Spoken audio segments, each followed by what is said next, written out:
El Ministerio de Trabajo es uno de los principales del país, sobre todo cuando la tasa de desempleo sobrepasa a por lo menos 2 millones de guatemaltecos que están en edad de trabajar y son parte importante de la población económicamente activa. Esto sin contar la falta de acuerdos entre los patronos y los trabajadores que devienen en la no conformación de un salario mínimo, el cual tiene 17 años sin que se dé un consenso entre ambas partes. Estos retos serán asumidos a partir del 14 de enero por Carlos Francisco Contreras Solórzano, designado por el presidente electo como ministro de Trabajo. Contreras es un abogado y notario graduado de la Universidad de San Carlos de Guatemala y quien se ha especializado en estudios de integración económica, federales, políticas institucionales, entre otras, en diversas universidades europeas. Ha sido docente de las universidades Francisco Marroquín y San Carlos de Guatemala, impartiendo los cursos de sindicalismo y estrategia empresarial, teoría de la investigación y teoría del Estado. Su trabajo como funcionario público inicia en 1976 en los tribunales del país. Funge como abogado litigante. Fue el primer viceministro de Trabajo y Previsión Social de 1991 a 1993, además de formar parte de la Comisión de Negociación de la Paz de Guatemala en 1993. Así también ha sido miembro de la Comisión Nacional de Salario del 2000 a 2005 y es miembro de la Comisión Laboral del CACIF. Por el respeto a la vida, Telediario, información actual.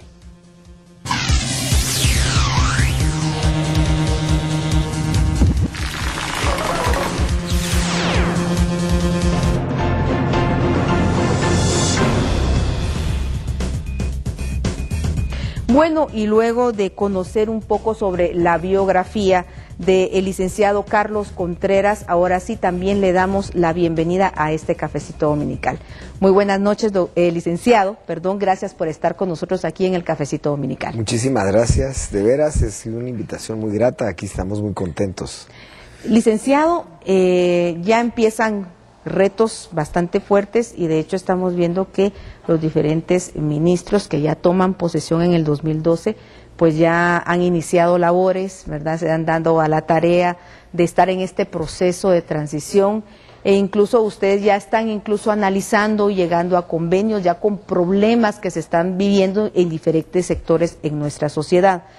Sabemos que usted es un abogado, experto laboralista y que también tiene una especialización en resolución de conflictos. También es miembro del Partido Patriota. ¿Cuáles son los principales retos de su cartera?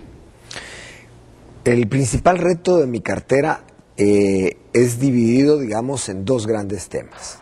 El primero, nosotros tenemos que restablecer la reputación internacional de Guatemala.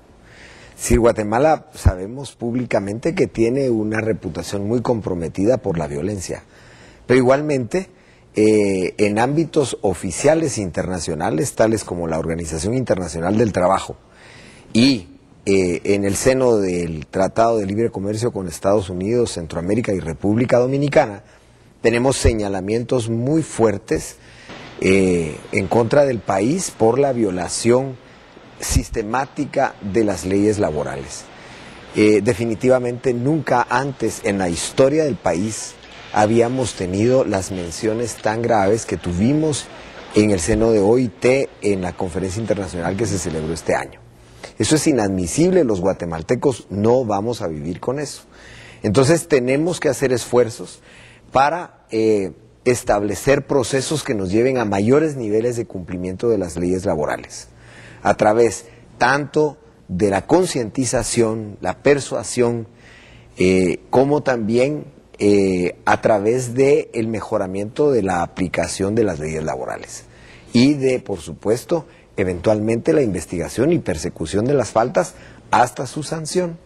Esto dentro de un ámbito en el que, por supuesto, los guatemaltecos, si queremos cambiar Guatemala, debemos asumir una posición diferente frente a la ley y saber que hay que cumplir. Ese es el primer gran reto, ¿verdad? Ahora, dentro de esas mismas problemas que usted ha mencionado, uno que ha sido de los más latentes es precisamente el tema de las maquilas. En los diferentes gobiernos se toca, se menciona, pero nunca se ha visto una actuación eficaz y eficiente por parte de las autoridades. ¿Usted tiene algún programa especial para el tratamiento de esta problemática? Porque sabemos que hay trabajadores que ni siquiera se les ha pagado indemnizaciones, hay unos cuantos o si no un gran porcentaje que ni siquiera se les respetan los mínimos derechos laborales en este tipo de trabajo. Ajá. Fíjese que nosotros queremos plantear un objetivo de nación. Nuestro plan verdaderamente es adoptar la recomendación del director general de la Organización Internacional del Trabajo, en el sentido de que convirtamos como política de Estado lo que se llama el trabajo decente. Nuestra Agenda Nacional del Cambio del Partido Patriota tiene un planteamiento y es el trabajo seguro, porque nuestra divisa es seguridad. Y nosotros pensamos en el tema del trabajo seguro como un trabajo que le dé seguridad integral a los trabajadores en materia de permanencia, en materia de estabilidad laboral, en materia de cumplimiento de las leyes laborales, para que verdaderamente su vida cambie. Y entonces enfocarnos a lo que se llama trabajo decente, que es eficiencia en el trabajo, el trabajador que cumple con sus obligaciones, pero dentro de un ámbito de justicia social y de dignificación de los trabajadores. Ese es nuestro plan fundamental, ¿verdad? Ahora bien, usted me está hablando, y estamos hablando precisamente, según las estadísticas del Instituto Nacional de Estadística, la población económicamente activa, el PEA, está en nuestro país alrededor de los 6.300.000 personas. Y de esto, el 80% está en la economía informal. ¿Cómo piensan ustedes tratar el tema de la economía informal, de los trabajadores informales, para que también ellos puedan ser partícipes de este empleo seguro del que usted hablaba? Ajá. En efecto, nosotros tenemos que reconocer que el pueblo de Guatemala es un pueblo muy trabajador. La Guatemala que nosotros queremos es real. Hay un pueblo trabajador. De la población económicamente activa, el 95% está empleada. Solo hay un 5% de desempleo abierto. Eso demuestra que hay esfuerzo siempre por sacar adelante un trabajo, a la familia, por querer hacer algo, y eso es muy encomiable. Ahora, por supuesto, solo entre el 18 y 30%, porque las cifras no son tan claras, tienen un trabajo formal. Y hay una enorme informalidad. Por supuesto, esto es problemático porque nos genera trabajadores que están por debajo de sus niveles de productividad, por debajo de sus niveles de estabilidad y de seguridad mínimos para tener una vida mejor. Entonces, el esfuerzo que tenemos que hacer a partir del 14, ya lo estamos empezando a hacer a través de generar planificaciones e implementar el plan de gobierno, es ir abarcando mayores niveles de formalidad. ¿Cómo? Hay dos grandes instrumentos. Uno es el impulso a la legalidad laboral. Un trabajador que tiene un mayor cumplimiento de los estándares de legalidad, por supuesto, tiene un mejor nivel de vida, tiene una mayor estabilidad, entonces eso contribuye. Y lo otro es la ampliación de la cobertura de la seguridad social. Tenemos que ser creativos para buscar mayores niveles de cobertura de seguridad social.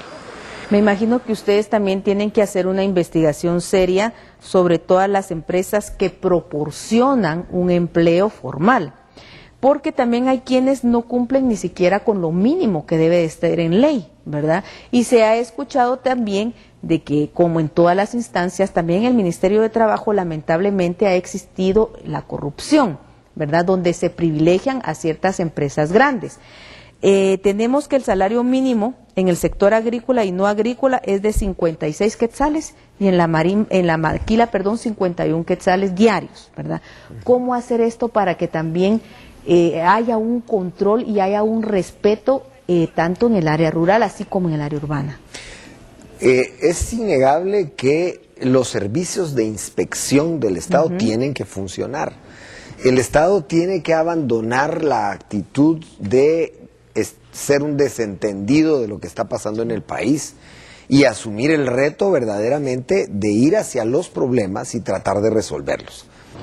En Guatemala no hay un régimen claro de conocimiento, investigación y sanción de infracciones laborales, porque a través de algunas vicisitudes que hemos tenido del tema constitucional se derogó parte del Código de Trabajo y nos quedamos sin un procedimiento claro para la sanción de las infracciones laborales.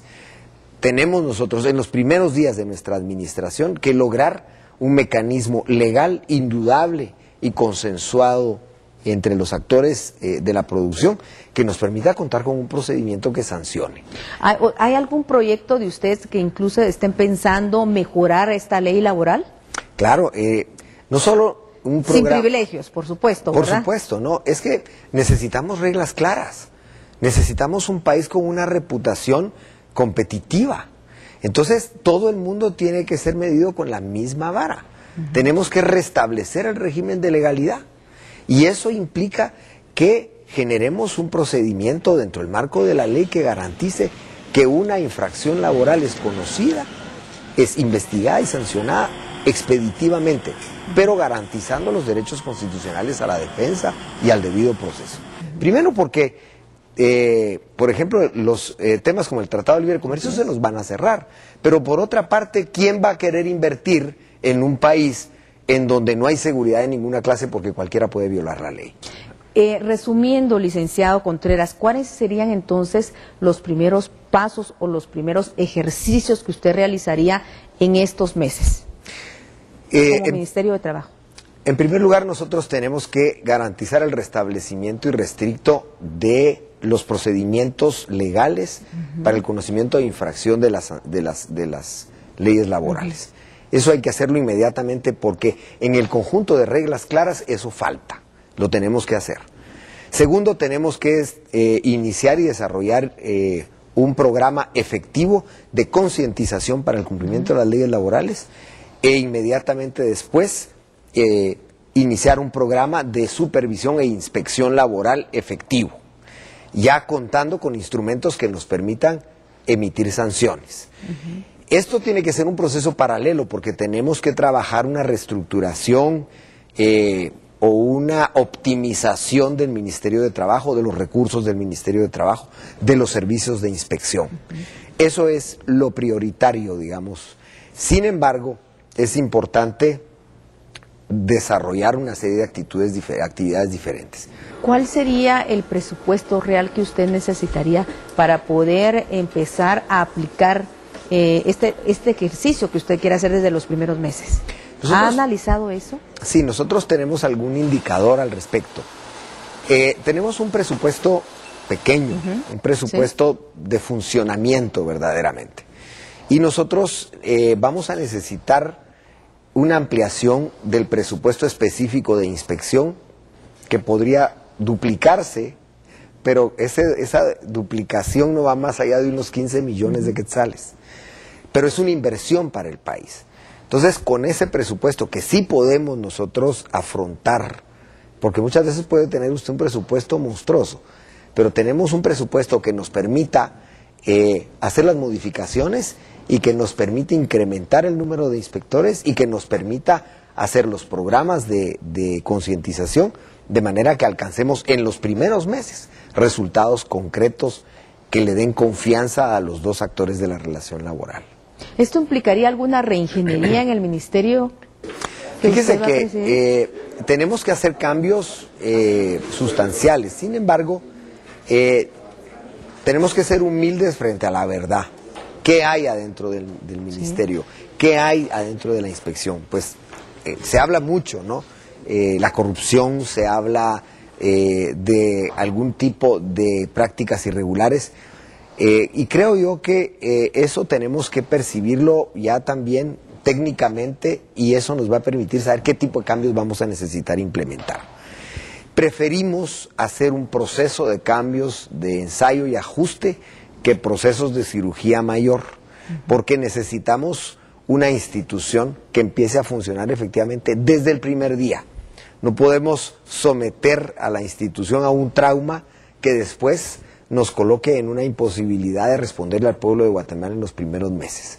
Pero sí vamos a generar cambios que aseguren que alcancemos los objetivos, que son los que nos estamos planteando. Esto implica, estos cambios, me imagino yo, como usted diría, paulatinamente, también encaminados a lo que el Partido Patriota ha estado ofreciendo: cero corrupción, o sea, no se va a permitir nada de corrupción. Así es. Y si la existe, denunciarlo y seguir el debido proceso. Así es. Nosotros tenemos la instrucción de la vicepresidente electo de Guatemala de tener un grupo de transparencia al interior de nuestro propio ministerio. Y vamos a establecer procesos y mecanismos claros que identifiquen realmente el trabajo que debe hacer cada departamento, de manera que sea detectable cuando un procedimiento se está desviando. Eso lo tenemos que clarificar y controlar. Estamos siendo llamados por el presidente electo Otto Pérez Molina de trabajar sobre la base de metas y resultados. Entonces tenemos que tener procedimientos claros, metas claras que vamos a alcanzar para que verdaderamente podamos medir la efectividad de nuestro trabajo. Entonces la transparencia y el combate a la corrupción es vital, es para nosotros una prioridad, porque eso restablece la confianza que hay, que falta en las instituciones, pero además nos va a permitir optimizar la utilización de los recursos escasos que tenemos, pero que son de los guatemaltecos y los tenemos que cuidar. En el tema de política internacional, licenciado, porque usted bien señalaba de que hemos sido señalados duramente, ¿verdad?, por la Organización Internacional del Trabajo, pero también ya empezaron los primeros señalamientos y conflictos incluso por este Tratado de Libre Comercio, por problemas de tipo laboral. ¿Qué es lo primero que piensan hacer ustedes en este tema? La redacción del capítulo laboral del Tratado de Libre Comercio es una redacción que indica un sentido. Es sancionable un proceso de trabajo que implica como resultado la violación de la legislación, ya sea la Constitución, los convenios internacionales del trabajo reconocidos y ratificados por Guatemala, el Código de Trabajo y otras leyes de trabajo y previsión social. Lo que hemos nosotros evidenciado es que han habido procesos reiterados, sistemáticos de violación de la legalidad. Y no ha habido ninguna demostración en contrario de que existe una voluntad de que los procesos sean diferentes, de que revirtamos esos procesos. Y esos procesos deben ser en consonancia con el esfuerzo para la resolución de conflictos y el cumplimiento de las leyes laborales a los que estamos sujetos. Eso es lo que queremos demostrar. Queremos demostrar que somos capaces de impulsar procesos hacia la legalidad. Bueno, licenciado, queremos agradecerle el que haya estado con nosotros, conocer un poquito más del Ministerio de Trabajo también, bueno, y los proyectos que ustedes tienen. Esperamos pues que todo se resuelva favorablemente para las y los guatemaltecos y que tanta necesidad tiene nuestra Guatemala de mejores oportunidades para un mayor desarrollo. Y a ustedes, amigos, los espero el próximo domingo en otro cafecito.